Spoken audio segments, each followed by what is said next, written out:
First thing, we understand what is market and what is marketing and what is marketing management. Second thing, we discuss about the need, wants and demand. Third things which we have discussed is all about different type of demand. और चौथी चीज़ें जो हमने समझी है या पढ़ी है या जानने की कोशिश की है वो है significance of the marketing, marketing की importance at a individual level, as a society level और as a organisation level. Now we move to the fifth one which is called as what is marketed. There are 10 things which is marketed as per the Philip Kotler. मैं इस पे जाने से पहले आपको एक चीज़ बता दूं. इनिशियली क्या था कि सिर्फ दो तरह की चीज़ें थी इस दुनिया में, दो ही कैटेगरी बांटी गई थी जब शुरुआत हुई, मे बी 100 ईयर बिफोर और 150 year before, when management and marketing comes to the world in for the first time, specially industry revolution के बाद. तो चाहे वो गुड्स की कैटेगरी में हो चाहे वो सर्विसेज की कैटेगरी में हो, बस दो चीज़ें. उसके बाद जो तीसरी चीज़ें आई that is called as ideas. बहुत सालों तक आप ये समझ लो कि जब तक फिलिप कोटलर इसको और एलोबरेट ना कर सकें, there are the three things in the world which can be categorize which are marketed. एक तो गुड्स मतलब all physical items which can be own by the people, which have the ownership, which can be seen touch, is called as goods. Invisible products which cannot be have ownership by the person, we are only paying for the consultancy, वो सारी services की category में आ गई. और idea जो तीसरी चीज़ है वो ये कहता है कि those things which into the production, those things which is in the innovation process, those things which are still in the mind of a innovators, researcher, experimental level पे हो, they all are the ideas.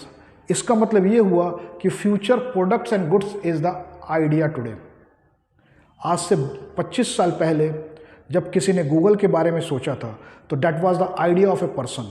When Google will become the product it will become in the category of services. उसी तरह हर चीज़ एक time पे idea होता है, then in future it will become the product and goods. ठीक, ये तो history हो गई.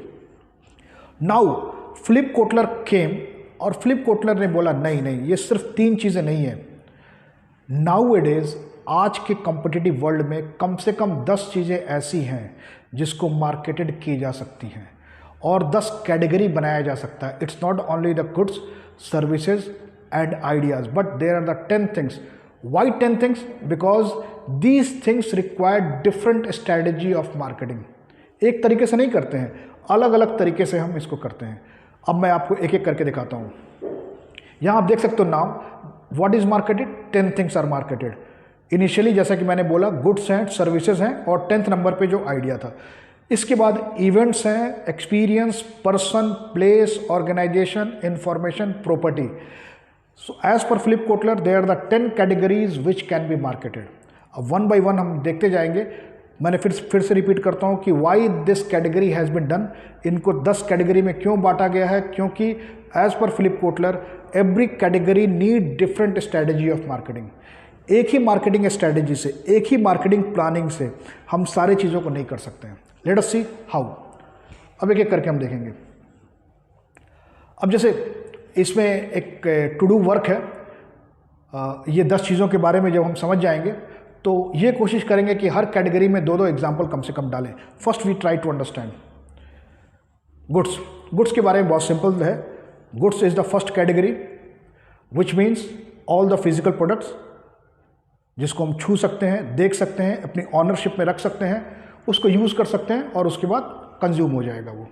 You can see the some examples like television, cold drink, paste, fridge, washing machine, consumer goods, automobile, mobile.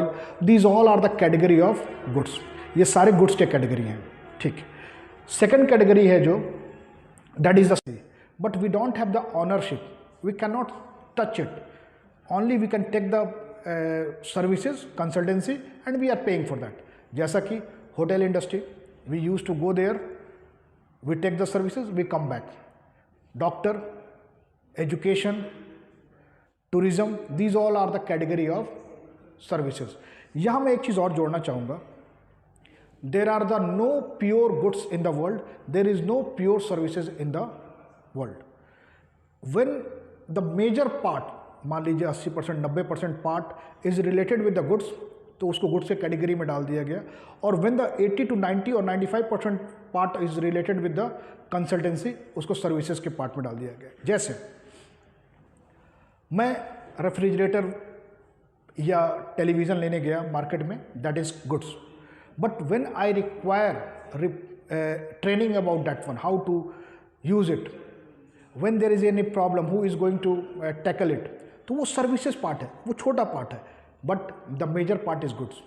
उसी तरह जब मैं सर्विसेज की बात करता हूँ, डॉक्टर के पास जाता हूँ, मेजर पार्ट है उसकी कंसल्टेंसी, उसका examination, and the less part है मेडिसिन लेना, ऑपरेशन कराना, तो दैट इज द गुड्स। तो that's why not a single product is completely goods, not a single product is completely services, but majority part when fall into the goods category, वो goods में आ गया, otherwise services में आ गया।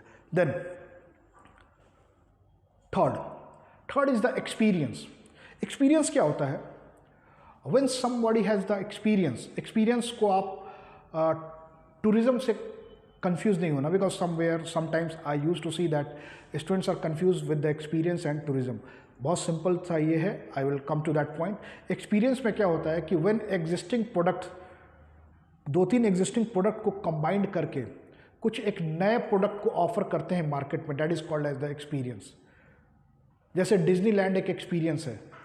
कुछ लोगों ने देखा कि people use to want the vacation in the different places, to bringing 2 or 3 product at the same place and giving the enjoyment to the people is the experience. मतलब अब मूवी देखने का एक्सपीरियंस है, मूवी देखने का experience है आपके cinema hall में, टेलीविज़न पे, but when a new company like Netflix come to the market and change the way how movies are watching, that is the new experience of watching movie. Product नया नहीं है, only thing is that how we are providing them into a new form, that is the new, इसीलिए इसको experience कहते हैं। Taxi services is not new, but when Ola or Uber bring the app and people are using that app to call the taxi, that is the new experience. उसी चीज़ को थोड़ा बेहतर करके नए प्रोडक्ट के फॉर्म में लाने को ही एक्सपीरियंस कहते हैं। So experience is the another category. Now the fourth one is event. आज की डेट में आप देखते हो हर जगह इवेंट है, कभी ना कहीं इवेंट कुछ ना कुछ चलता रहता है, चाहे वो वर्ल्ड कप का इवेंट हो, whether it is the football world cup, cricket world cup, air Olympic, whether it is a big event of some concern, whether it is the event of some film, so that all event require a huge amount of crowd. तो उस crowd को tackle करने के लिए, उस crowd को manage करने के लिए, उस क्राउड से मैक्सिमम बेनिफिट करने के लिए there is a some attacking strategy. तो इवेंट में यही सब आ जाएगा। You can see there is a event of some big seminar और prizes, that the event of Filmfare और something like that. World cup, जैसा कि मैंने आपको बोला, ये सारे इवेंट हैं। Election is a event, election भी एक इवेंट है। तो that time strategy is different. Fifth तरह की है property. Property is the another category of product which require certain people who can manage this property business well. जैसे हमें broker की ज़रूरत होती है, we require some person who has the knowledge of the field, we require some faithful company who can build the property. Normally property are owned or purchased by the people having faith that it will increase in the future, जैसे gold, stock, shares, building, flats, land. Why people are purchasing these things? Because they want these things will make them profit into the future. तो property is that things. तो property को अलग category डाली गई है। Then the next category is organization. देखिए, कुछ कंपनियां अपने आप को प्रमोट करती हैं because their name is more important to the people than their product name, specially bank, और जहाँ पे फेथ का ज़्यादा रिक्वायरमेंट है। You can take the name of any bank, you can take the name of Tata company, where they will promote their name to promote their product. तो वहाँ पे organization की value, faith, believe among the customer होता है। जैसे यहाँ पे आप कुछ एग्जांपल दे सकते हो, बैंक का है, जिससे पीपल अट्रैक्ट होते हैं उनके ब्रांड नेम से। तो दैट इज़ द ऑर्गेनाइजेशन। इसके बाद नेक्स्ट कैटेगरी है information. This is the time of information. लेकिन द थिंग इज़ दैट हमें इंफॉर्मेशन कहाँ से मिलती है? When you go 40 year back और 30 ईयर बैक, अगर आप 20 से 40 साल पहले पीछे चले जाएं तो people are gather the information from the different sources. आज के डेट में क्या है, इंफॉर्मेशन की बम्बार्डिंग है। पहले हम इंफॉर्मेशन कलेक्ट करते थे, अब हम इस इंफॉर्मेशन को रिजेक्ट करते हैं। Why? Because we are getting so much of information that we are confuse which one is right information, which one is wrong information.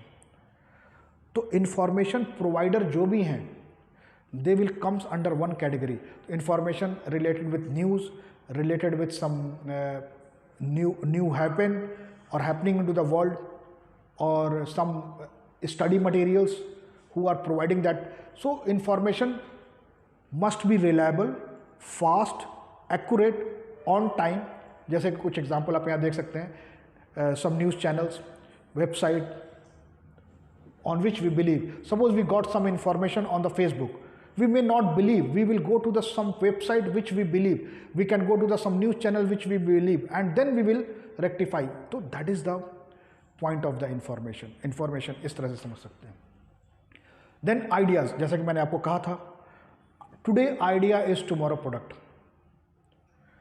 आज का जो आइडिया है वो कल का प्रोडक्ट है. Here you can see some examples. These are the some examples are old. Like one time somebody thought about the take away at the very less price. So McDonald's was built. And initially it was only in India, yoga was famous. Nowadays, yoga will become the product of many part of the world.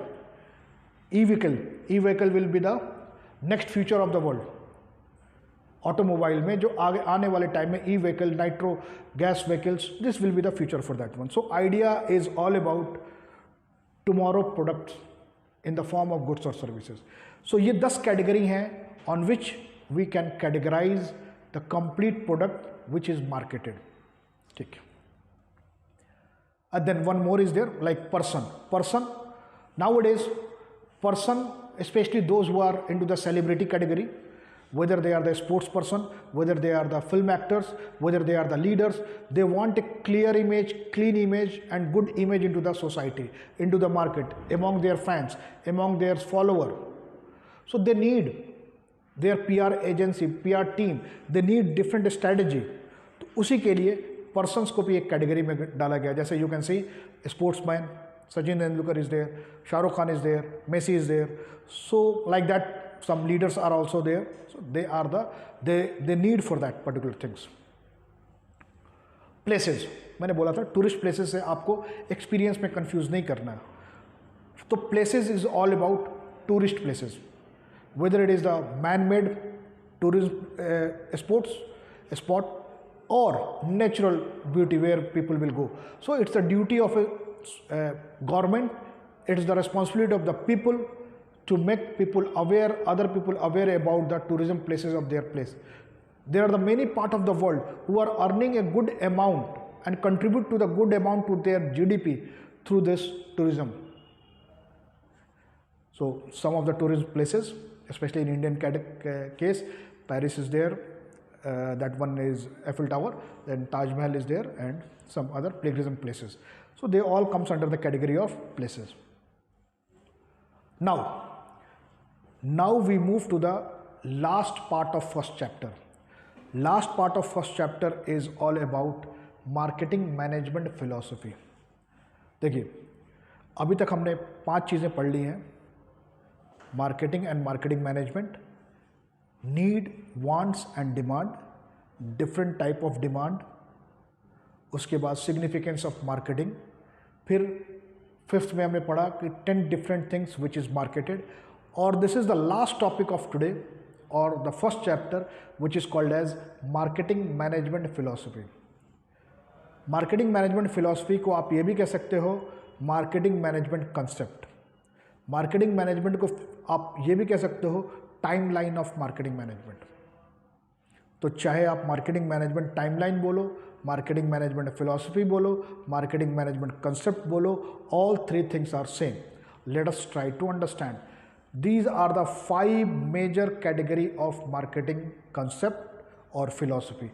पहला है production concept, दूसरा है product concept, तीसरा है selling concept, चौथा है marketing concept and पांचवा है हॉलिस्टिक मार्केटिंग कंसेप्ट। एक चीज़ मैं बता दूं, ये टाइमलाइन तो है, टाइमलाइन से मतलब है कि सबसे पहले प्रोडक्शन ही आया था, देन प्रोडक्ट कंसेप्ट आया, देन सेलिंग कंसेप्ट आया, देन मार्केटिंग कंसेप्ट आया, और आज के डेट में जो लेटेस्ट कंसेप्ट है which is known as holistic marketing concept. इसका मतलब ये बिल्कुल नहीं है कि प्रोडक्शन कंसेप्ट अब नहीं है, नहीं, still all concepts are valid, depend upon the time, situation, market, customers. इन सबों की कैटेगरी को मिलाकर आज के डेट में हम ये कह सकते हैं कि which concept is more appropriate. थोड़ा थोड़ा समझते हैं सबके बारे में, then we try to give the example. जैसा कि मैंने बोला, टाइमलाइन के according this is the first concept which comes to the world, इसको मैंने जैसे बोला था, let us see that one. First one is the production concept. Production concept को समझते हैं। प्रोडक्शन कंसेप्ट का मतलब ये होता है जहां पे कंपनियों का focus more on the quality, quantity, more on the numbers, more on the quantity rather than quality. जैसे इनिशियल स्टेज में डिमांड बहुत ज़्यादा थी और बनाने वाले बहुत कम थे, तो कंपनियों ने प्रोडक्शन पे बहुत ध्यान दिया, इनोवेशन पे, न्यू न्यू चीज़ों पे, डिस्कवरी पे, चेंजेस पे ध्यान कम दिया। एक बार कार बन गई तो 3 पहिए की कार सालों चली, एक बार 4 पहिए की कार बन गई तो काले रंग की कार सालों चली। तो when the customers demand is high and competition is less, we focus और company focus more on the production concept. तो इनिशियली में भी हुआ था, आज की डेट में भी जो कंपनियां, कुछ कंपनियां और कुछ countries specially in China and India where population is very huge, population बहुत ज़्यादा है, तो यहाँ पे कुछ कंपनियां लेस प्राइस मतलब पैसे कम रखकर मोर प्रोडक्शन करने पे ज़्यादा ध्यान देती हैं, and their major focus will be on number of production produce. So that is called as production concept. यहाँ पे आप देख सकते हो, production concept tells that consumer will prefer product that are widely available and inexpensive, जो सस्ते हों और बहुत ज़्यादा अवेलेबल हों। उसी के लिए this orientation makes sense in developing country like China and India where population are huge and labour are cheap. जैसा कि मैंने आपको बोला, इंडियन, चाइना और some other countries, developing countries और not develop countries, that will be there. यहाँ पे focus क्या होता है?